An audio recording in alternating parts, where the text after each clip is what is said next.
ഈ സമൂഹത്തോട് ചെയ്യുന്ന ഏറ്റവും വിപത്താണ് ഇവർ ചെയ്യുന്നത്. ആ പേര് വിടാൻ ആർജവം താങ്കൾ കാണിക്കണം കേട്ടോ.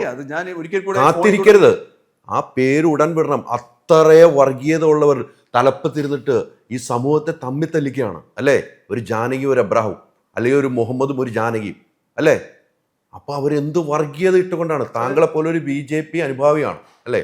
സുരേഷ് ഗോപി എന്ന കേന്ദ്രമന്ത്രിയുടെ അവിടെയാണ് കത്രയ വെക്കുന്നവർ. അത്രയും ഞാൻ വിശ്വസിക്കുന്നില്ല. ഞാൻ പറയാം, ഭീഷണി ഞാൻ ചെയ്യും എന്നുള്ള സെൻസർ ബോർഡ് അവിടെ എന്തുകൊണ്ടാണ് അതുകൊണ്ട് താങ്കളുടെ ഒരു സിനിമയുടെ വിഷയം കിടക്കുന്നത് കൊണ്ട് മാത്രമാണ് ഇത് കോടതി വരെ, ബഹുമാനപ്പെട്ട കോടതി ജഡ്ജി പോലും ഇന്ന് ആ സിനിമ കാണുന്നത് എന്ന് ഞാൻ വിശ്വസിക്കുന്ന ആളാണ്. അല്ലെങ്കിൽ താങ്കളും പോരാടും ആ സിനിമയ്ക്ക് വേണ്ടി. അല്ല, ഞാൻ പോരാടുന്നറിയോ, താങ്കൾക്ക് ഇപ്പൊ പേര് മാറ്റിയെല്ലാം അല്ലല്ല. ആ സിനിമയുടെ ഇപ്പൊ എനിക്കൊരു ഒരു സംഘടനയുടെ ബാക്കപ്പ് കിട്ടിയില്ല. ഒരു പക്ഷേ ബി ഉണ്ണികൃഷ്ണൻ സാറിനോട് പറഞ്ഞിരുന്നെങ്കിൽ എനിക്ക് കിട്ടുമായിരുന്നിരിക്കാം.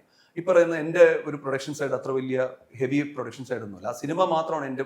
സിബി മലയിൽ പറഞ്ഞ പോലെ അതൊരു ചെറിയ സിനിമയാണ്, ഫെസ്റ്റിവൽ സിനിമ. ശരിയാണ്, ഒരു സൂപ്പർ സ്റ്റാറിന്റെ മുഖം എന്ന സിനിമയ്ക്കില്ലായിരിക്കാം, അല്ലെങ്കിൽ അതിന്റെ പുറകിൽ ബിഗ് ബഡ്ജറ്റ് ഇല്ലായിരിക്കാം, അല്ലെങ്കിൽ ഇടിച്ചു കയറുന്ന കാറോ അല്ലെങ്കിൽ തീപാറുന്ന ഡയലോഗോ സിനിമയില്ലായിരിക്കും. പക്ഷെ സിനിമ വലുതാണ് അതിന്റെ ഇതിവൃത്തം കൊണ്ട്. അതിനെയാണ് അവർ ഭയന്നത്.